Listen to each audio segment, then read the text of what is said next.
I'm not sure how, but my husband seems to have the ability to read my mind. One day, while he was showering, I went in to give him some soap. I couldn't help but think, oh, his private parts are pink. Suddenly, he froze. Then, he almost hit me with the bar of soap he was holding. That night, when Blake came home, I greeted him at the door with a warm smile and waved. "Welcome home, darling." Blake completely ignored me and walked right past me as if I didn't exist. As I watched his back disappear, I cursed silently. "Are you blind? Can't you see your wife standing right here?" Suddenly, Blake stumbled. He stopped, turned around, and looked at me. I quickly changed my angry expression to a bright smile and asked him in gestures, "What's wrong?" His eyes darkened as he looked me up and down without saying a word. "My name is Amy Fisher, the second daughter in the Fisher family. I was born unable to speak and was always the least valued child in our home. 2 months ago, the Parker family wanted to form a marriage alliance with ours. Initially, my father had planned to marry off my sister, who was deeply in love with the Parker family's son. But unexpectedly, the Parker heir pointed to me, who was standing silently in a corner, and said emotionlessly, 'I want to marry her.' I didn't have time to process what was happening before I turned around and saw my sister glaring at me. On our wedding night, Blake and I slept in separate rooms, but I wanted to take things further. At 1 a.m., I snuck into his bedroom. To my surprise, he wasn't asleep in the dark. Blake's voice was deep and cold.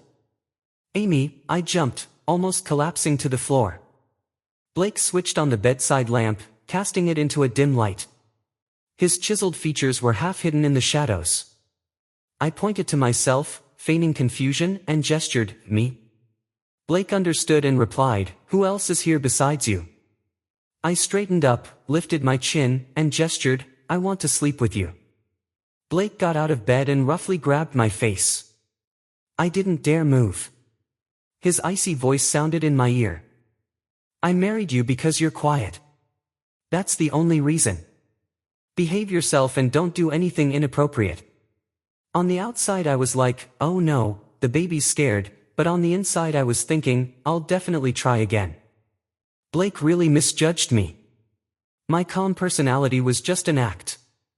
In reality, I was a total rebel. The more Blake forbade something, the more I wanted to do it. We were already married. How inappropriate could it be? Still, I couldn't push too hard for now. I was just rehearsing various scenarios in my head.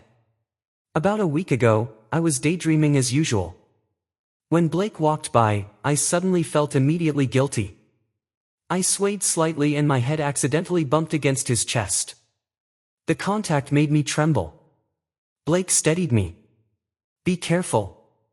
From that moment on, I noticed that Blake had changed. He became irritable and glared at me angrily for no reason. I hadn't even done anything. For example, one morning while we were having breakfast, I looked at Blake and thought, the buttons on his shirt are about to pop off. Those chest muscles are truly a man's greatest asset. Blake's eyebrow twitched. "Don't eat with me anymore," he snapped. Another time, when I was helping him change, I thought, nice waist. I wonder how he performs. Could he last 2 seconds? Blake froze. Then he put his jacket back on. "Don't go into my closet again," he said coldly. What a nuisance. As if I wanted to serve him. With a friendly expression, I gestured, "I understand." As I turned to leave, Blake suddenly grabbed my shoulder and pushed me against the wall. He lifted my chin, forcing me to look at him. His narrowed eyes mirrored my face. "Amy, tell us your story so we can publish it on the channel, and stay up to date with other people's stories on our Discord server, link in bio and in the comments. Even though we're married, you need to know your boundaries." I blinked, putting on my most innocent face. Inside, though, I was screaming. "I'd really like to test your limits." You paused. Then you fell silent. He let go of me and turned away. "Never mind, just go." That night, Blake went straight to the shower after getting home, planning to end our loveless marriage before we could even begin. I had already taken out all her toiletries. Halfway through her shower, Blake realized her things were missing. I was already waiting outside the door, fully prepared. Inside the bathroom, the steam rose like a fairy tale. And there he was. Broad-shouldered, with a narrow waist, a drop of water trickled slowly down his chest and over his defined abs. Blake reached out to me. "Amy, give it to me." My heart raced. I quickly took his hand. His large palm was warm and moist, and it dried my mouth. He took my hand in return. His fingers moved slowly, caressing my wrist upward. I swallowed. It's happening. Finally. Go crazy. Don't stop. Don't worry about giving me the soap. She interrupted. Oh, for God's sake. I handed him the soap. Blake snatched it away immediately. But I ignored him. It was impossible to tear my eyes away from his smooth body. I stared at him openly and brazenly, admiring him. His skin is so fair. His private parts should be pink. Yes, definitely pink. That's not bad. I didn't even notice Blake's expression darkening with rage. I fantasized about all sorts of positions. First like this, then like that, and then Blake frowned. He covered himself up a bit and said sharply, "You're not going anywhere." My brain short-circuited. I pointed down and gestured, "Can you shake it so I can see?" Blake exploded. He angrily threw the soap at me. Luckily, I was quick, or that bar of soap would have killed me for that comment. Blake avoided me for several days. This awkward tension lasted until the young Sullivan heir's birthday party. At the party, I entered on Blake's arm, who instantly attracted everyone's attention and was surrounded by business people. I was sidelined. Someone's wine glass tipped over, spilling red wine all over my dress and staining a large portion of it. No one apologized. I was used to being treated like I was invisible, so I went to the bathroom alone to clean myself up. Jessica Sullivan, the Sullivans' eldest daughter, was inside dressed in red, with a fierce look. She looked like a ghost from a horror story. I sensed trouble. 4 or 5 heavily made-up women blocked me from behind. Someone pushed me forward. Jessica approached me with a smile. "Amy, how have you been lately? Does Mr. Parker like you?" "That's none of your business." I gestured to her and turned to leave. Jessica grabbed me and slapped me hard across the face, still ignoring me. She yanked my hair and slammed my head against the bathroom door. My head throbbed and my face burned with pain. Jessica leaned close to my ear. "Don't think that acting pathetic will win Mr. Parker's heart. He doesn't love you at all. Marrying you is just for appearances." I answered her with my mouth. "What did you say?" Jessica ordered the others. "Put her in there." Several girls pushed me into a bathroom stall and blocked the door. The next moment, a bucket of cold water was dumped on me from above the partition. I was soaked from head to toe and smelled a little off. Their shrill laughter echoed. "Amy, we'll let you go if you beg for mercy." "How can a mute girl beg for mercy?" "Then let her kneel." Ha, ha, ha.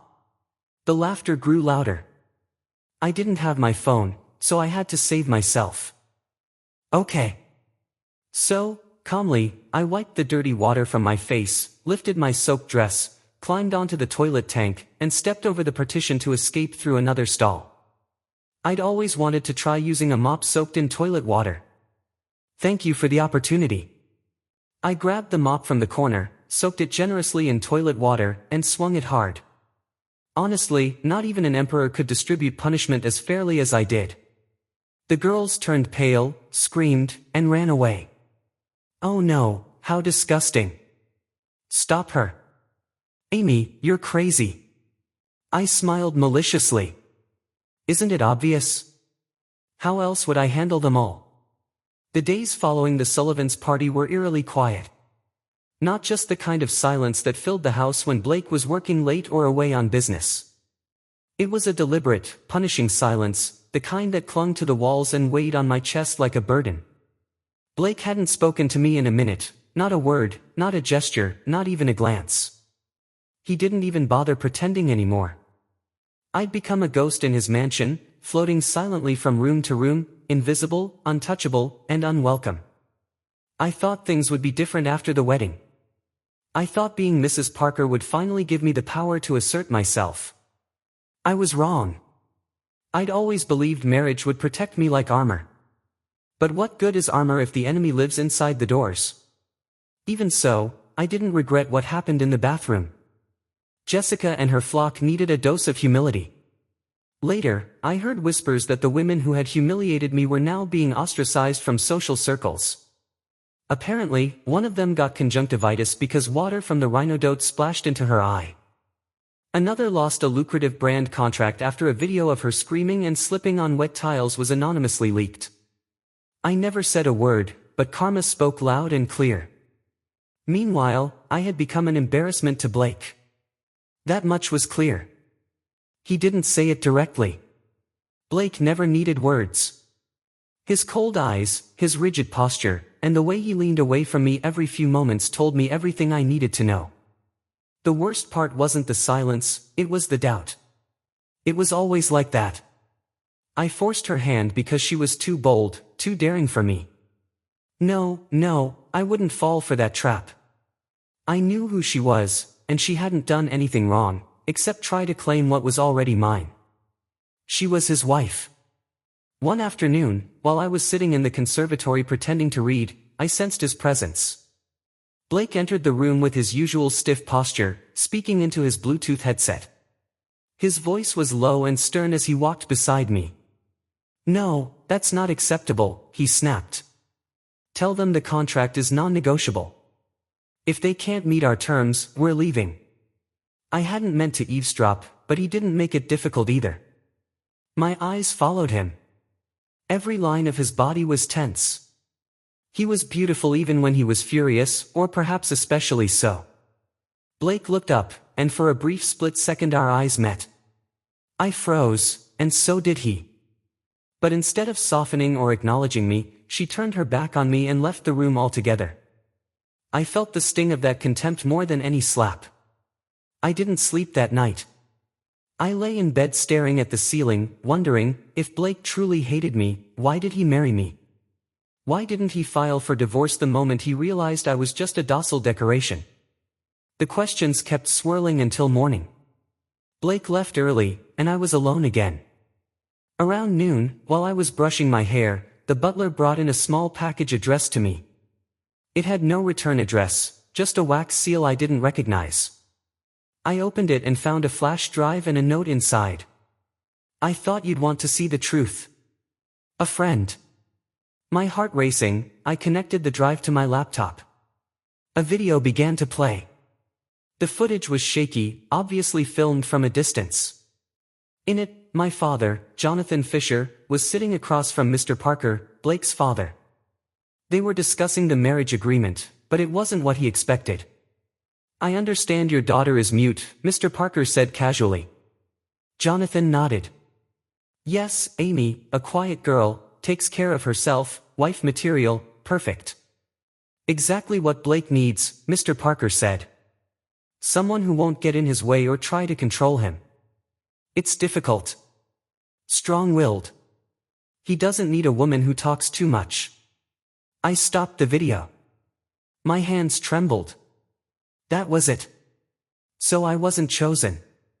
I was assigned, offered up like cattle at an auction because I was quiet, manageable, convenient.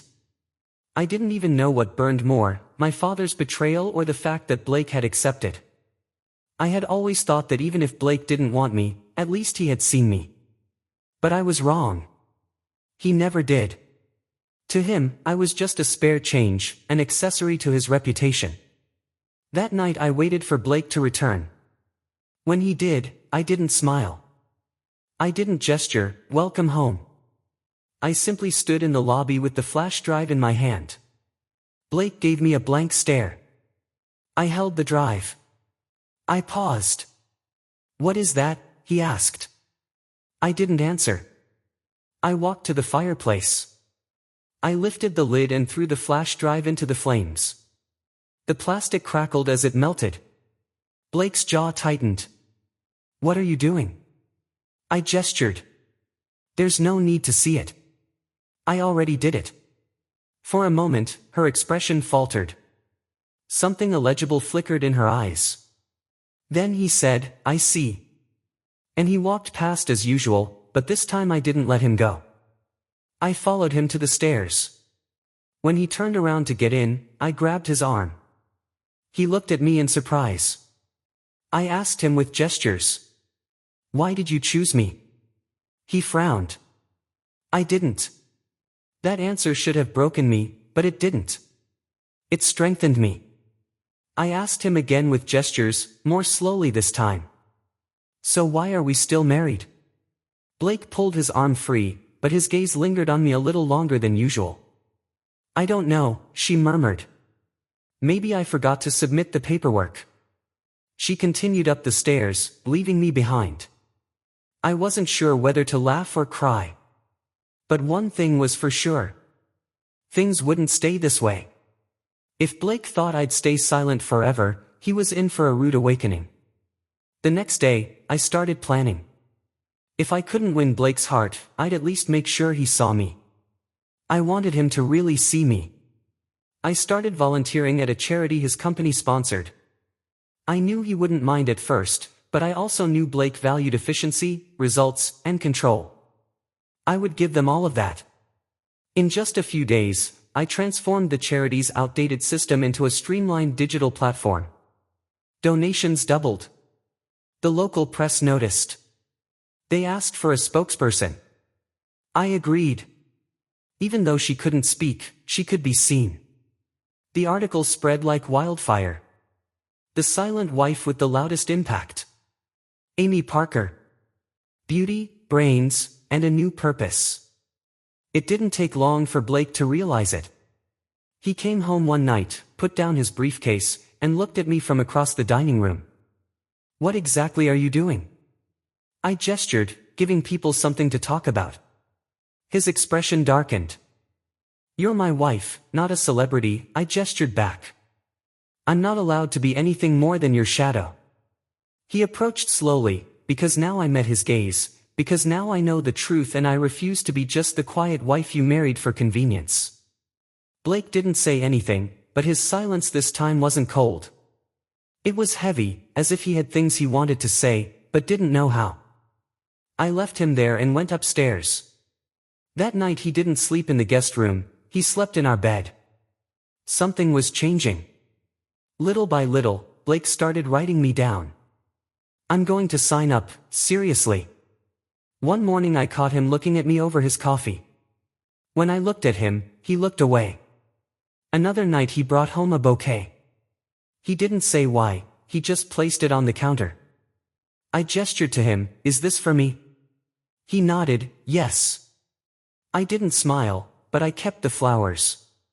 Days passed. Then one night, while I was brushing my hair, Blake came into the bedroom. She seemed like she wanted to say something. Instead, she sat on the bed and stared at the floor. "I saw the article," she said. I waited. "You seemed happy," I gestured to her. "I am." He nodded slowly.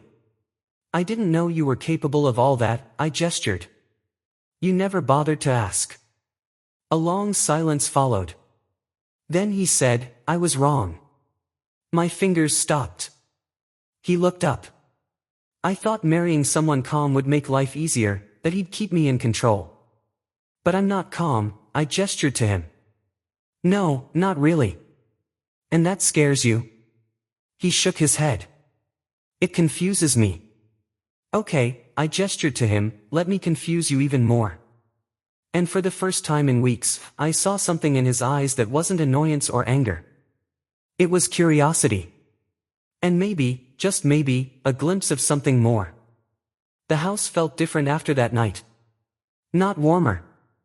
Not yet. But less frozen. As if the thick ice that had settled between Blake and me had begun to crack. She still didn't talk much, but her silences no longer hurt. They weren't rejections, they were questions. She hadn't learned how to ask.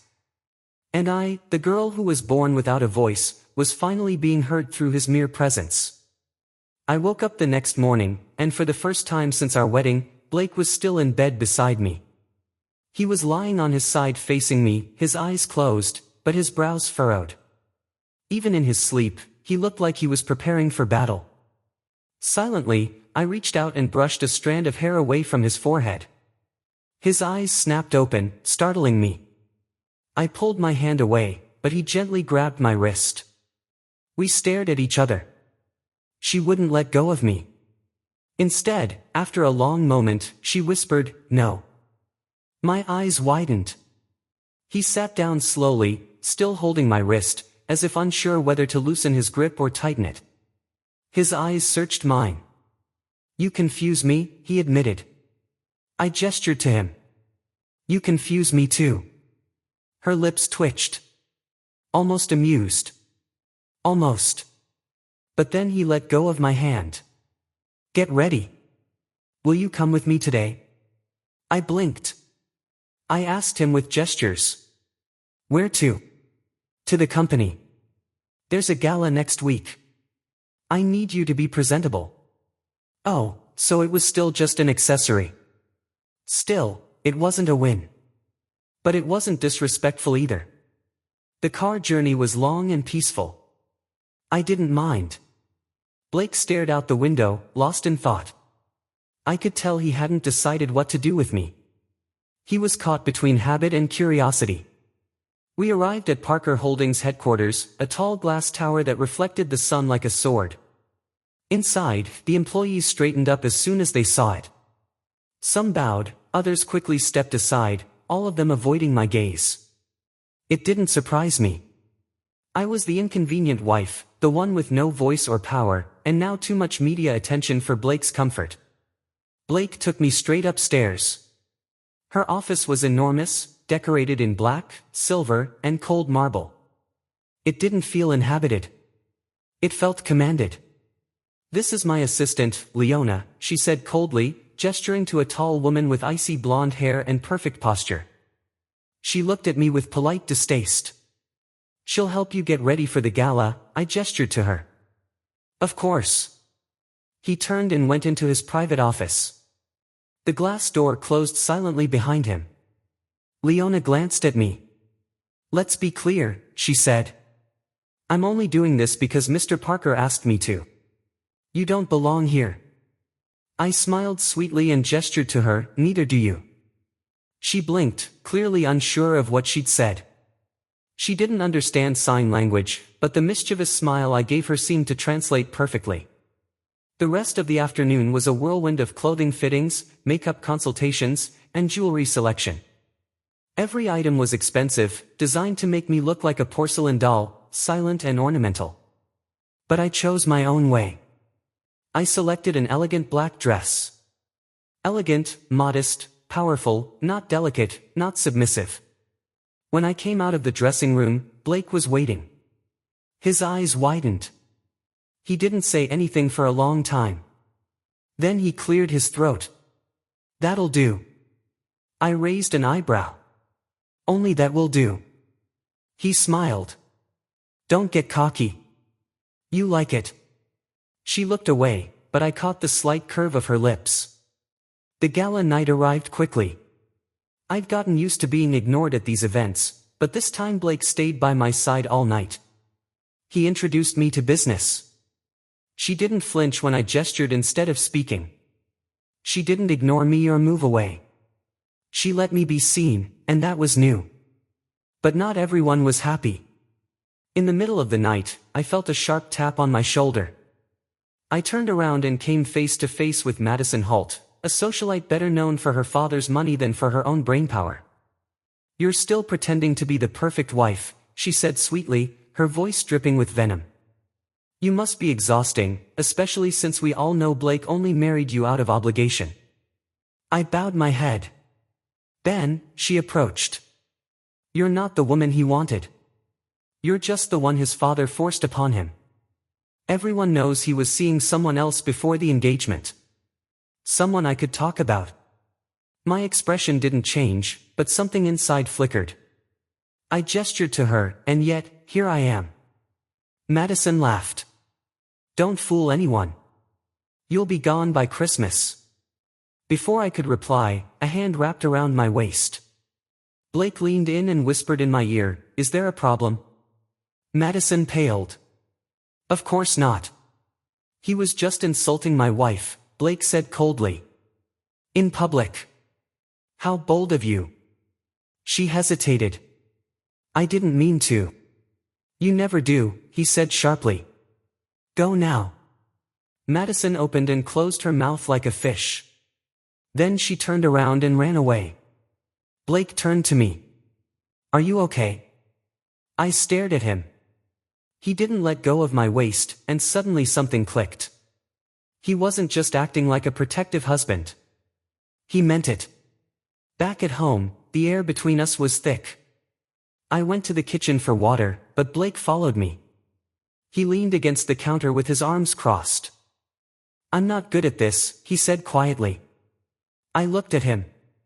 Relationships, people, being kind, I don't know how. I gestured to him. I'm not asking you to be perfect. He exhaled. So what do you want? To be your partner, not your puppet. Her jaw tightened. I never wanted a wife, I agreed. And yet, you married me. I thought you'd be easy, quiet, obedient. I held her gaze. I don't regret not being silent. Then she moved closer than ever. You're not, she whispered. You're not what I expected, and that scares me a lot. I didn't move. I couldn't because for the first time, Blake wasn't hiding behind anger or distance. It was real. Vulnerable. And her fingers reached out, brushing against mine. My heart was pounding. Are you still scared now? I asked him with gestures. He didn't answer, but he didn't move away either. Instead, he took my hand and brought it to his lips. And in that silent moment, I realized something terrifying and beautiful. We weren't enemies. We weren't strangers. We were two broken people trying, failing, but still trying to understand each other. And maybe, just maybe, that was enough for now. The night Blake kissed the back of my hand, something changed between us. It wasn't a grand declaration or a passionate embrace, but it was real. A silent truce. One that was born not of forgiveness, but of understanding. We didn't talk about that. The next morning, Blake dressed for work as usual. I was at the vanity brushing my hair, pretending not to look at him in the mirror. As he adjusted his tie, he paused. I have to travel for 2 days, he said. There's a board meeting in Geneva. I turned around, surprised. He rarely told me where he was going, let alone how long he'd be gone. Come with me, he added. My fingers froze. I gestured to him, do you want me to come? He looked at me. I wouldn't have asked you if I didn't want to. Thoughts raced through my mind. I nodded. We left that night. Blake flew in a private jet, of course. The jet was sleek, all black leather, and had a silent flight crew. I settled into a window seat, trying not to gasp at how normal all of this had begun to feel. Sitting next to my cold, CEO husband, being invited into his world, one sliver at a time. Blake sipped whiskey. He didn't speak for most of the flight, but he didn't avoid me either. Every now and then I caught him looking at me with an inscrutable expression, as if I were a puzzle piece that didn't quite fit, but which fascinated him nonetheless. In Geneva, we stayed in the presidential suite of a luxury hotel overlooking Lake Léman. I tried not to gape when we walked in. Floor-to-ceiling windows, gold fixtures, the king-size bed with pillows piled high like royalty awaited. Blake looked at me. Can you take the bed? And you? I asked him with gestures. I'll take the sofa. I wanted to protest. We had shared a bed at home, but I didn't push it. Not yet. She changed and left for a late meeting. I stayed behind alone, in a room too big for my thoughts, sitting on the edge of the bed. I opened my phone and pulled out the article again. The silent wife with the loudest impact. There I was, photographed with children, smiling, teaching sign language to donors. Blake hadn't commented on the article again, but I knew he'd read every word. Before I could close the screen, a message popped up from an unknown number. Do you think you've won? You're nothing but a mute doll on a diamond leash.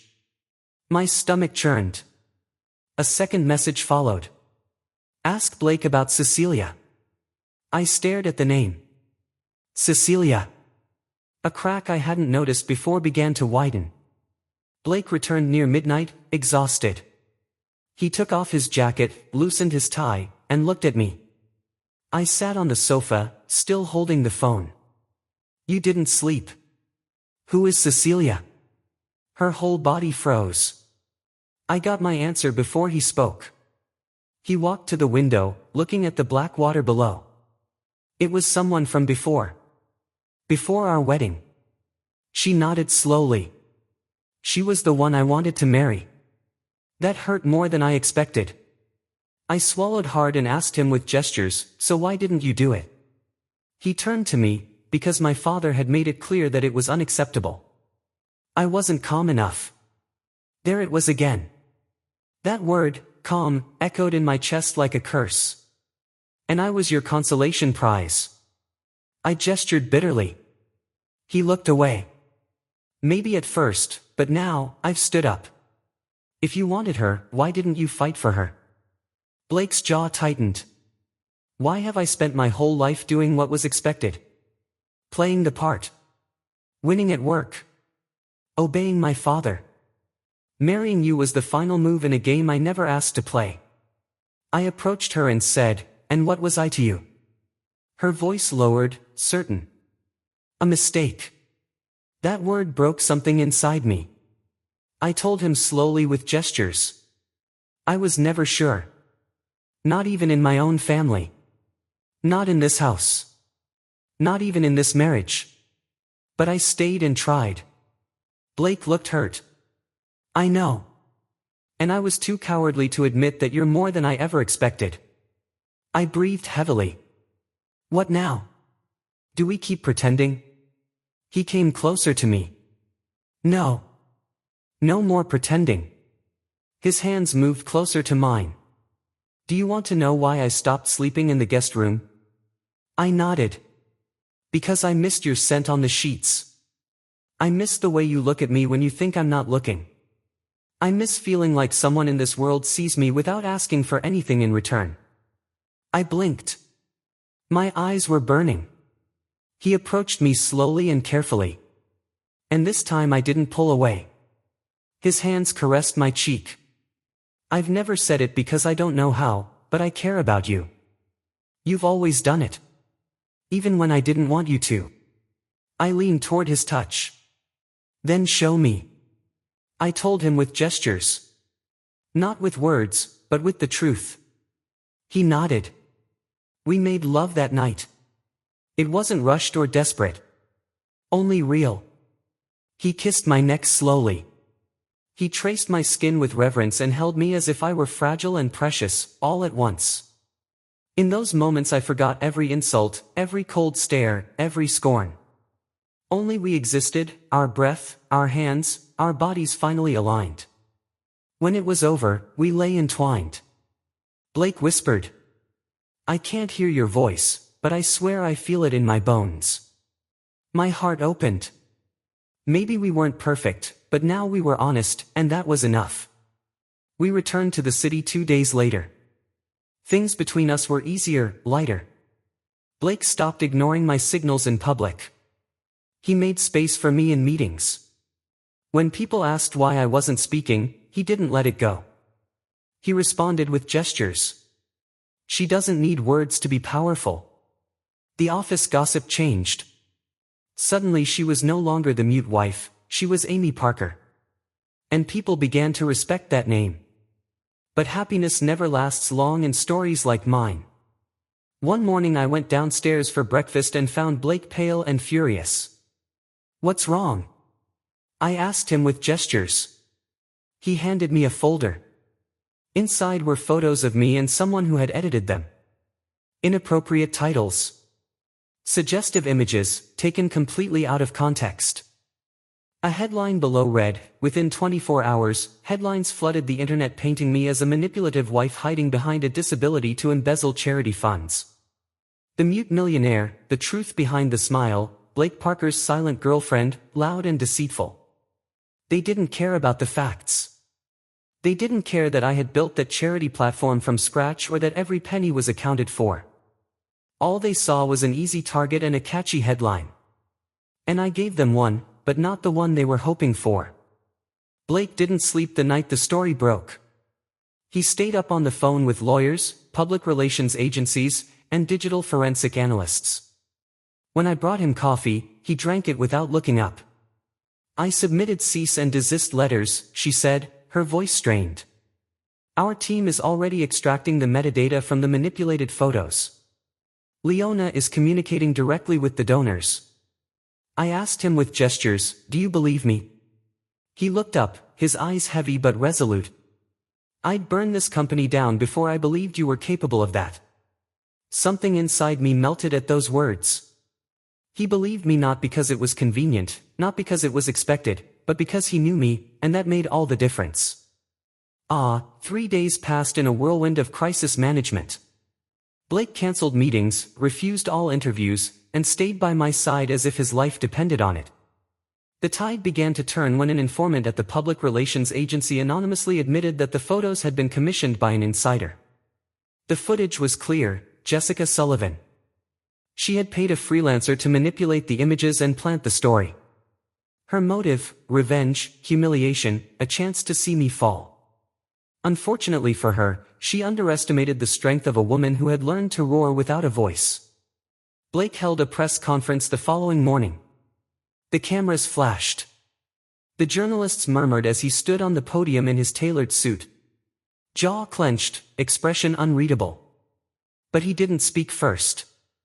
He stepped aside, and I walked in my black dress, my hair up, calm, serene, and utterly devastatingly silent. A massive screen behind me lit up, and I communicated with live sign language, with subtitles below me. I was born without a voice, but I've never been voiceless. What happened this week wasn't just an attack on me, it was an attack on every woman who has been underestimated because of how quiet she seems. I may not speak with sound, but I build, lead, and fight with my hands, my actions, and the truth. A pause. "My name is Amy Fisher Parker, and I will not be erased." The room fell completely silent. Then came the applause. Not polite, not forced, just thunderous. In a matter of hours, the internet changed. The power of Amy Parker's silence. As a woman, she spoke louder without words than an entire boardroom. Public sympathy turned into public support.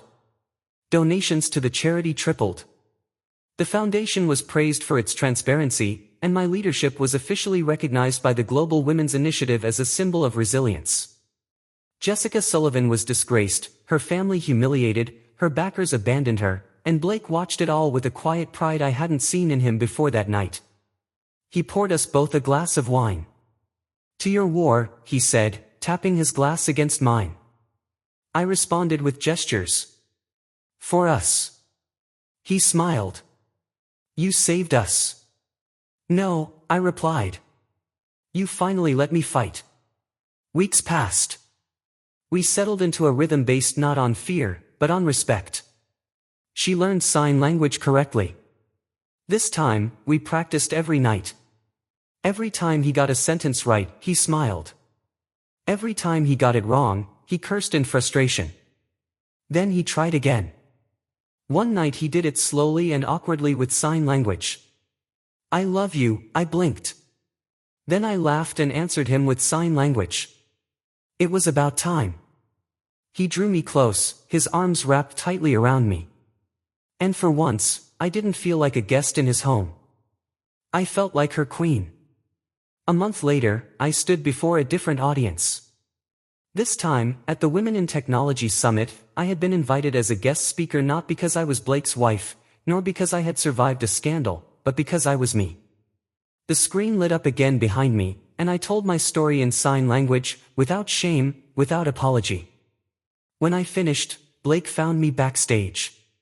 He didn't say a word. He simply pulled me into his arms and hugged me for a long time. "I'm proud of you," he whispered into my hair. I responded with gestures. "It took you quite a while." Sometimes the greatest power doesn't come from shouting louder. Sometimes it comes from refusing to be silenced. And sometimes, the love we never saw coming arrives, not with fireworks, but in the stillness of a quiet morning, when two hearts finally beat in rhythm, wordless, silent, just the truth. And that was all I ever needed. Life seemed to have found a new rhythm for Amy and Blake. The trust between them grew stronger each day, and the connection they had built seemed unbreakable. However, as with any love story, new challenges were on the horizon, ready to test the strength of what they had built together. One morning, while Amy was having coffee on the balcony, enjoying the view of the city, her phone vibrated with a notification. It was an email from an old childhood friend, Clara, whom I hadn't seen in years. The subject line was simple: "I need your help." Intrigued, Amy opened the email and began to read.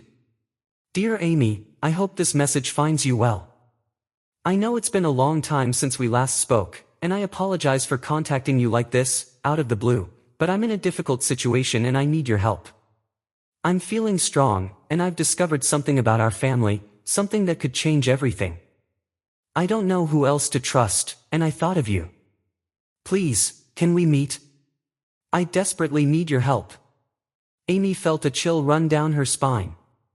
Fortress was the city where she had grown up, but it was also the place she had left behind, along with many painful memories. She glanced at Blake, who was reading the newspaper in the living room, and hesitated. She knew he wouldn't be happy about her returning to Fortaleza, especially after everything they'd been through together. Determined, Amy put her phone away and approached Blake. She sat beside him and gently touched his arm to get his attention. When he looked at her, she gestured with her hands, telling him about Clara's mail and asking for his opinion. Blake listened attentively, his face impassive. When Amy finished, he sighed deeply. "You know, I don't like the idea of you going back to Fortaleza. That place doesn't bring back good memories for either of us, but I also know I can't stop you. If you think it's important, then go. Just promise me you'll be careful." Amy felt a great relief. She knew Blake was right to be worried, but she also knew she needed to help Clara. She promised to be careful and to stay in constant contact with him. Blake, for his part, promised he would always be available if she needed anything. In the following days, Amy prepared for the trip.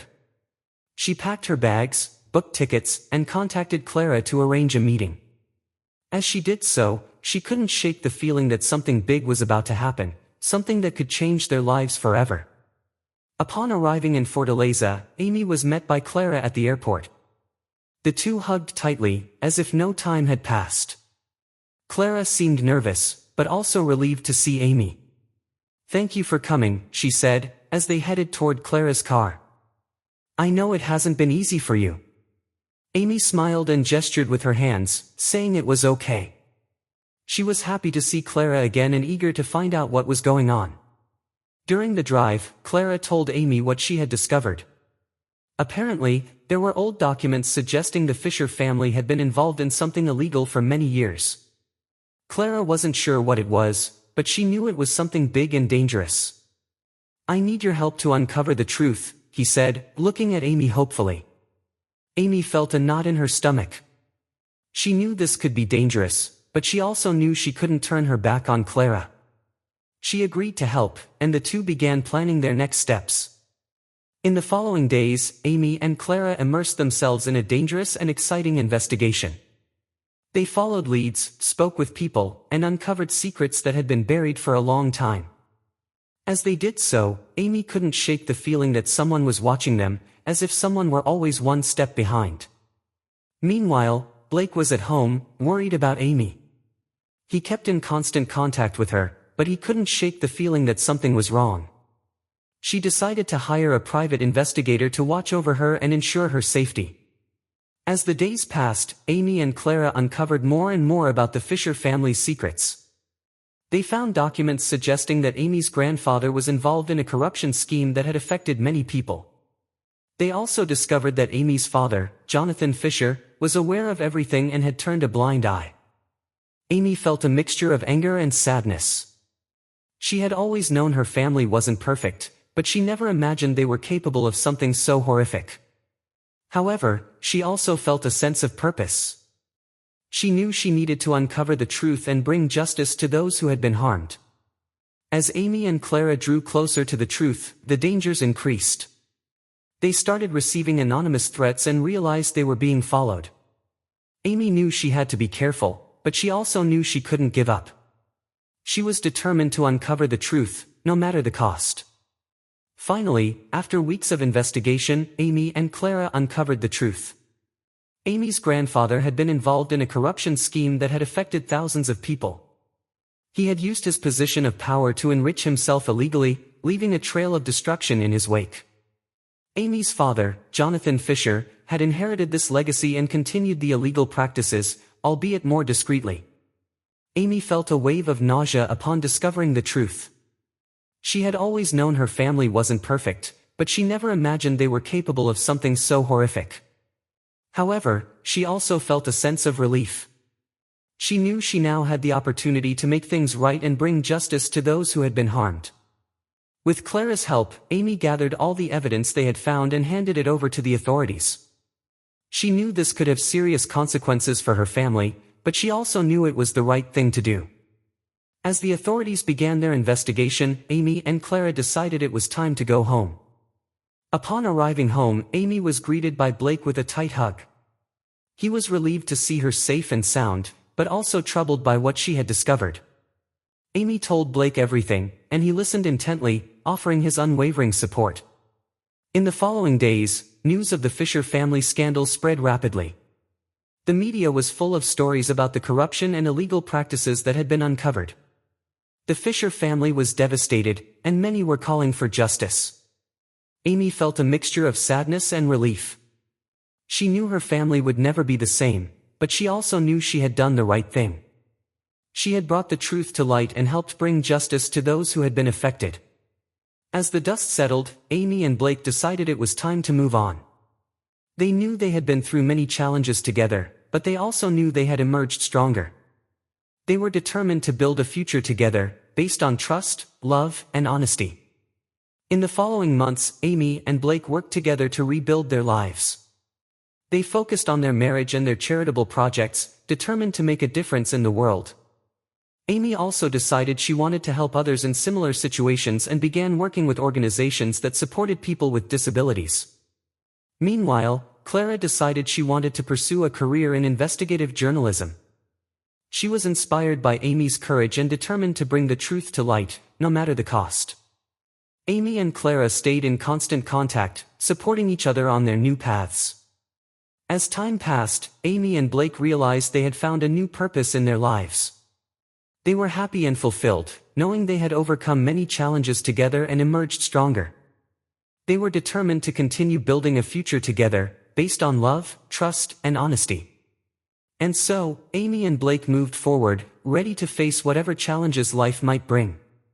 They knew that no matter what happened, they were together, and that was all that mattered. With the Fisher family scandal exposed, Amy and Blake decided it was time to focus on the future. They knew the truth had been revealed and justice was being served, but they also knew it was important to move forward and build a life based on positive values and meaningful actions. Inspired by her own journey and the courage she found within herself, Amy decided she wanted to do more to help others. She began working on a project to create a community center in Fortaleza, a place where people with disabilities could receive support and resources to live full and independent lives. Seeing Amy's passion and determination, Blake decided to financially support the project and use his influence to ensure the center had everything it needed to succeed. Meanwhile, Clara continued her career in investigative journalism, exposing more stories of corruption and injustice. She and Amy maintained a close friendship, supporting each other in their respective missions. Clara frequently visited Amy and Blake, and the three of them would meet to discuss ideas and plan future projects. One day, while working at the community center, Amy received an unexpected visit. It was Jessica Sullivan, the woman who had tried to humiliate her in the past. Jessica seemed different, calmer, and more thoughtful. She approached Amy with a look of regret. "Amy, I need to talk to you," Jessica said, her voice trembling. "I know I don't deserve your forgiveness, but I need you to know that I'm sorry. What I did was awful, and I'm ashamed of myself. I came here to apologize and see if there's any way I can help." Amy looked at Jessica, surprised by her sincerity. Amy could see the remorse in Jessica's eyes and felt a wave of compassion. "Thank you for coming all the way here and for apologizing," Amy said, gesturing with her hands. "I accept your apology, and if you really want to help, there's plenty of work to be done here at the center. We can always use more willing hands and hearts." Jessica smiled with relief. "Thank you, Amy. I really want to make a difference and help make amends for the harm I caused. I will do everything I can to support this place." In the following months, Jessica became a dedicated volunteer at the community center. She worked hard to earn the trust of Amy and the other volunteers, and gradually became a valuable part of the team. Her transformation was remarkable, and she found a new sense of purpose in helping others. Meanwhile, Amy and Blake continued to strengthen their marriage. They had faced many challenges together and had emerged stronger. They learned to appreciate the little things in life and to support each other in everything they did. Blake, who had once been cold and distant, became more open and loving, and Amy found in him a true and loyal partner. One day, while they were strolling through the park, Blake surprised Amy with a proposal. He knelt in front of her and pulled a small velvet box from his pocket. Inside the box was a beautiful engagement ring. "Amy, I know we're already married, but I want to renew our vows and start over. I want you to know that I'm committed to you in a way I've never been before. I love you more than ever, and I want to spend the rest of my life making you happy." Amy felt tears well up in her eyes as she looked at Blake. She gave him a yes sign with her hands and hugged him tightly. They kissed, sealing their renewed commitment to each other. In the following months, Amy and Blake began planning their vow renewal. They decided on a simple and intimate ceremony, surrounded by friends and family who truly cared about them. Clara and Jessica, of course, were honored guests, and both were thrilled to be part of this special moment. The vow renewal ceremony was beautiful and moving. Amy and Blake exchanged heartfelt promises and reaffirmed their love for one another. It was a day of celebration and joy, and they both felt they were beginning a new chapter in their lives. After the ceremony, Amy and Blake decided to take some time for themselves, traveling to a quiet, secluded place where they could relax and enjoy each other's company. It was a time of reflection and renewal, and they both felt ready to face whatever challenges life might bring. Back at the community center. Share your story so we can publish it on the channel, and stay up to date with other people's stories on our Discord server, link in bio and comments. Dario, Amy, and Blake continued their work with even more determination. They knew they had an important mission and were committed to making a difference in the world. With the support of Clara, Jessica, and many other dedicated volunteers, the community center flourished and became a beacon of hope and support for many people. As time went on, Amy and Blake realized they had found a perfect balance in their lives. They had a strong and loving marriage, meaningful work, and a supportive network of friends and family. They knew life would still bring challenges, but they were certain they could face them together.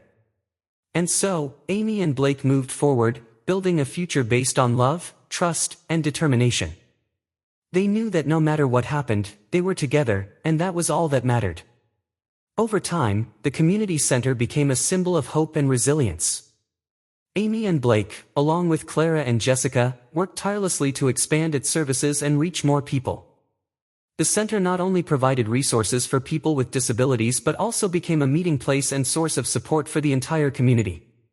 Amy, with her determination and compassion, became an inspirational figure for many.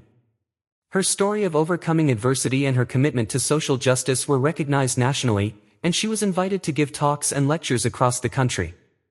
Blake, for his part, continued to support Amy in all her projects, using his influence and resources to make a positive difference in the world.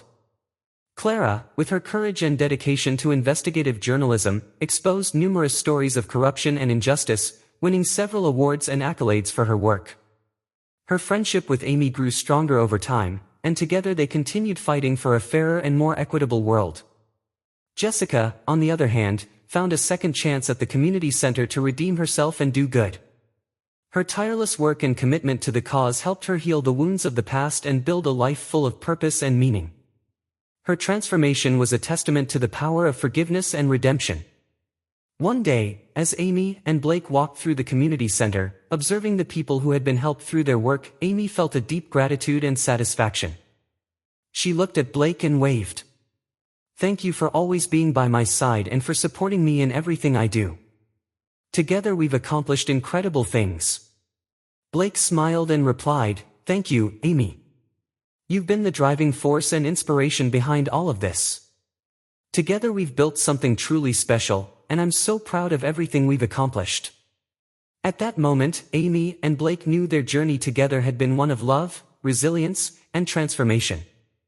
They had faced challenges and obstacles, but had always emerged stronger and more united. Their story was a testament to the power of love, determination, and faith in a brighter future. And so, Amy and Blake continued their journey, building a legacy of love and hope that would inspire future generations. They knew that no matter what the future held, they would always be together, facing every challenge with courage and determination, and celebrating every victory with gratitude and joy. Their story was a reminder that even in the darkest times, there is always hope and light at the end of the tunnel.